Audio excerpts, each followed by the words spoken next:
Hey guys, so Brian here. Hey, I just wanted to do a little bit broader video. I know this channel is primarily about learning silver and gold, but it's something that it obviously comes up within this industry in terms of silver, gold, and it comes along with prepping as well.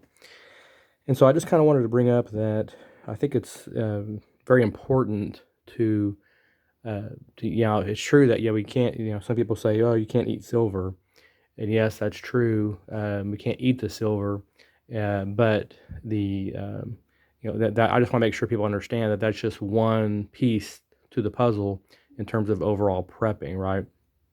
You still need to have some kind of food supply stuff. That's why, like you see, I've got a bucket of this. That's from Ready Hour. There's different companies. I think Patriot Supply is another popular company. And stuff. So depending on what size family you have, you're going to want to have some. And even that's only supposed to be 2 weeks supply, so it's not nearly enough. But just buy it when you can. Stock up on some of these dehydrated foods is a good option that you can store for a long time, for many years. Those things are good. And so again, silver is just one aspect. Also it's important to have some scriptures or some Bibles on hand. I think are always good to have, even if in the future, if they're likely to be part of book burnings eventually again. I'd be happy. I'll be happy to die for scriptures of my, for my opinion. But also now's the time why we have the chance. I think it's very important is to acquire knowledge. Okay, and I'm not necessarily mean all of it in your head per se, but in terms of whatever books you can get a hold of now, because we've got resources like the Amazons and all online stuff. I found some stuff I get at the local used bookstore. As a matter of fact, I've had this one for a couple of years. Back to basics. I just got this yesterday at a used bookstore for $3. Look at this. Look how thick this thing is. And this is Illustrated Guide to Gardening, and it's got a lot of good information on here, what kind of different kind of plants and how to prune them and all that kind of stuff, which I don't have much of a green thumb. But it is on my list of things to, again, just to try to acquire, at least have a resource to go back to if and when it becomes a necessity. Then I'll at least have a resource, assuming there may or may not be online access, for example. Okay. And stuff. So, and there's different types of survival systems, and then there's a complete this is a complete like survival manual there, and this is like see if I can zoom in there, but the self-sufficient backyard. I think I got that online and stuff. And then there's also magazines like that. This one here, this Backwoods Home Magazines thing, is you can order like a subscription on that. They have some really good, really cool articles in there on like homesteading type of articles and stuff. Okay. I've got a bug out bag here. I've got you see these lights over there, a couple of kerosene lights that I haven't even opened yet. Those are brand new. I got a few months ago. So things like this is like a life straw type of thing. I got several different varieties of the life straws. And then last time we had some power outage a while back, and one of the first things I was very frustrated with, one of the first things that failed was my light sources. They failed miserably. Before I knew it, I was down to just candles basically, to try to for any kind of light in our home. So it was very frustrating. And so that was one of the things that was a big learning experience for me, was I've got to get some better lighting options than what I had. And so I did pick a couple of these up. And these are pretty, have a lot of options. They're rechargeable, so they have a cable there to recharge. When you have power, obviously. But these are pretty cool. I like the fact that it had, so it's got the light, it's a lighter light, and it's got a strobe light, and then it's got some lights on the side, so you can use different, it's on both sides, so there's one, each side has one, and then it even has like an emergency caution type of thing. So if you're stranded out on the road or something like that, and you have one, you can put one of these in your car and stuff, or have it if you're in danger or something like that. Now, one thing about stuff like this and these rechargeable cables, I always got frustrated with over the years. You go back to try to find it, and you can't find the charger. cable. So what I've done is I put it in a baggie. I put the cable and attach it to both of these, so that way they're right there with it at all times. So I don't lose the cables that go to it. Okay, so but lighting is very, very important, and you know, if you, so make sure you double check things like that. You know, water, food, lighting, and stuff. So also, I got some cast iron pan, and I've got a red cast iron pot up there as well. I got a smaller cast iron pan up there. So cast iron can be really, really worthwhile, if you had to cook over an open fire. Then you're going to want cast iron pots and stuff like that, pans, to probably cook from. So that's another good investment, I think. And we still use, most of this one here, we still use that to cook at home as it is.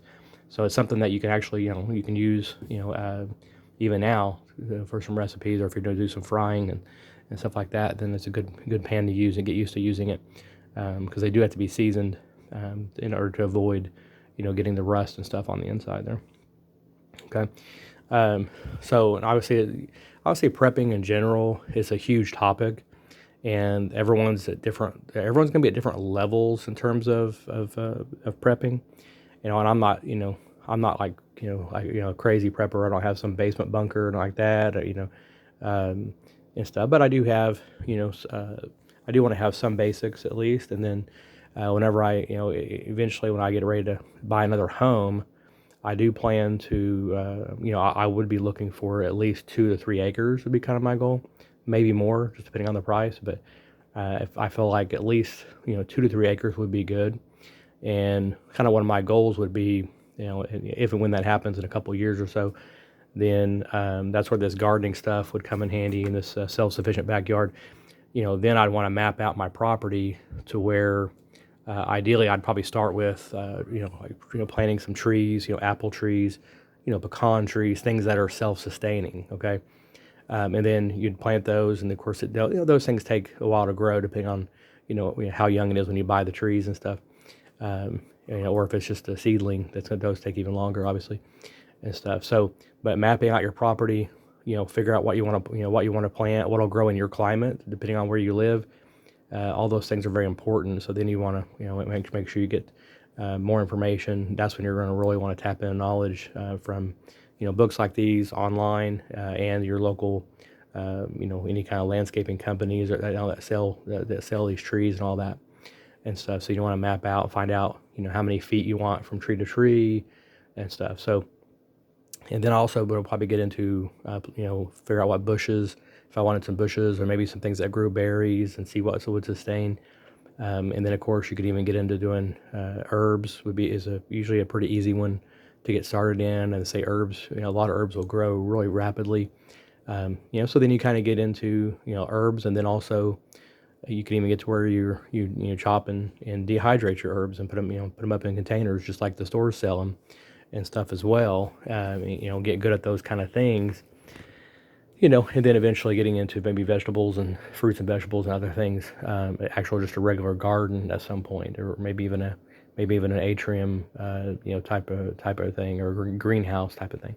If you have enough, and so again, you have to have the space, the land to do so, and stuff. Right now, that's not a possibility, but so I just encourage to stack what you can as you can, and find out what your major issues are. So.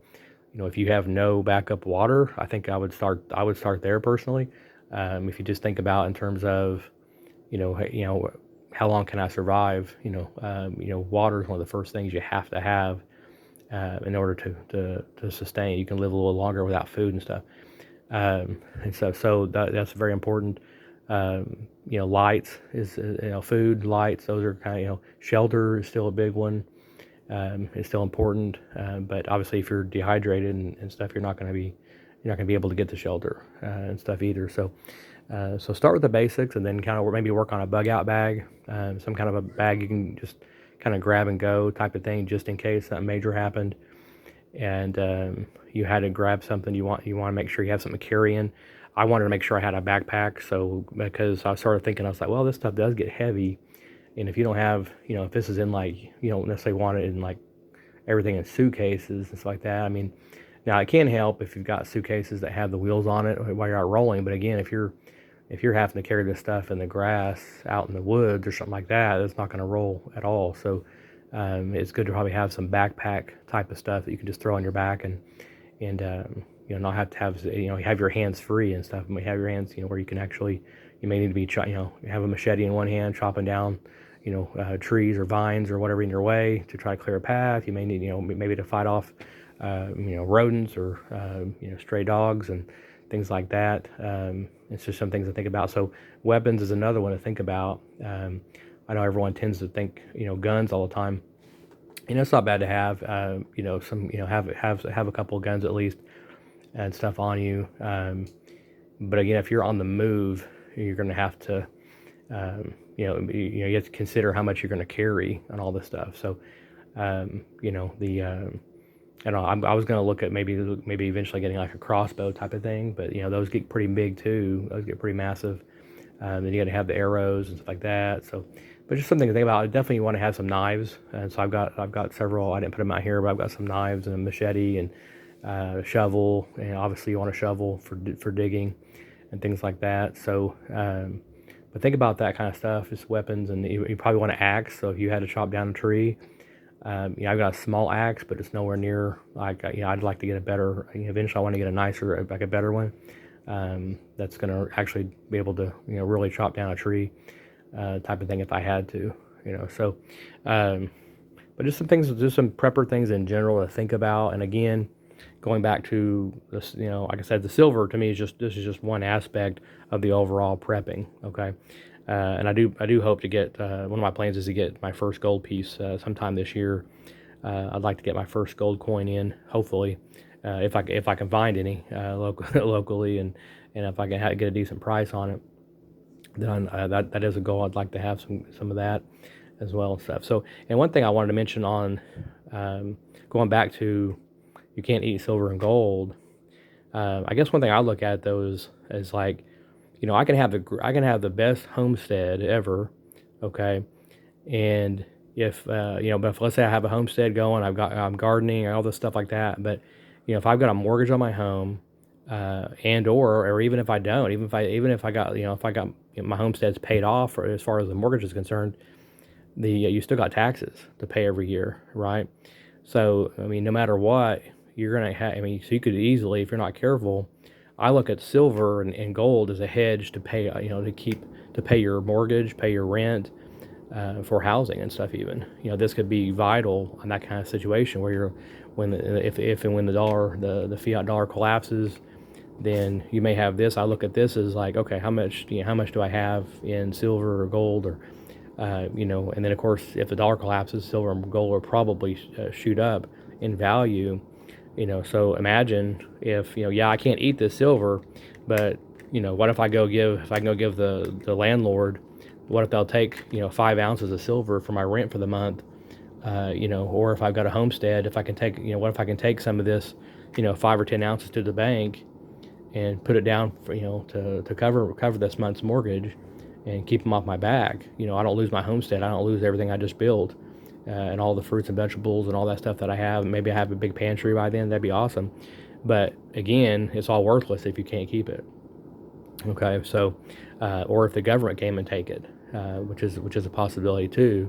Depending on what happens with property rights. So you always want to be able to think. You want to be nice to have a homestead at some point. But obviously I'm not in the means right now to do that. But at some point I do want to get there. But even that, like I said, eventually the government could come and take away property rights in general for citizens, and then what? Then you have to be, and that's where things like the bug out bag are going to be vital. Having having some food storage, things like that's going to be long lasting and stuff. So, just keep those things in mind. I was looking on here too. I did write on here. So it says 25-year shelf life, and then always you want to put on there when you got it in. So at least when you got it. So I put a receive date on mine. So just so I always, it's always good to write that on there just so you kind of know. Otherwise, you'll never know how old it is. So that'll give you a good idea when the time comes if you need to bust that out. Also, if and when it gets to where it's almost the shelf life's expiring, you may want to go ahead and bust it out and use it. If it's not, even if it's not an emergency situation, you maybe use it as long as you're going to replace it and buy some more.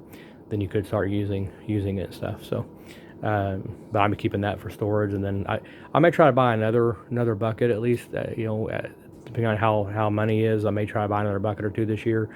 Will be another item on my list potentially. And again, just as I see stuff, like this, like I said, for $3, a used bookstore. Very, very important in my opinion, just to grab stuff like that. Extra flashlights are always good, especially if they're rechargeable or solar is always good. I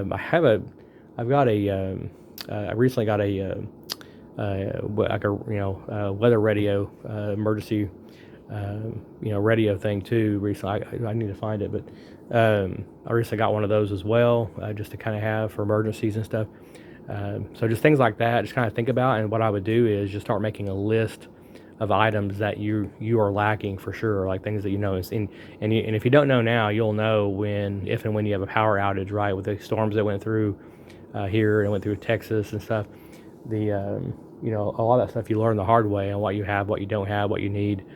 There was also I was trying to, when we had that power outage a while back, I was trying to cook on these little instant charcoal grills that I got, and I was trying to cook on that. But I guess I was assuming when I bought those that they were a really good deal, but I thought it was gonna be easy to light. Well, I found the hard way that there was no lighter fluid in it. I assumed they were pre-treated charcoal. They weren't. So I learned the hard way. So then I made sure last time I was at the store and seen some lighter fluid, I grabbed some lighter fluid. And so those kind of things where when you go through the hard time and you actually deal with it day to day, or once in a while it pops up, you kind of learn the hard way on what's working and what's not, okay, and stuff. So, but yeah, let me know your thoughts, guys, in the comments, and kind of what your overall process is in terms of prepping and silver, and kind of in conjunction with that. Thanks. Keep on stacking, guys.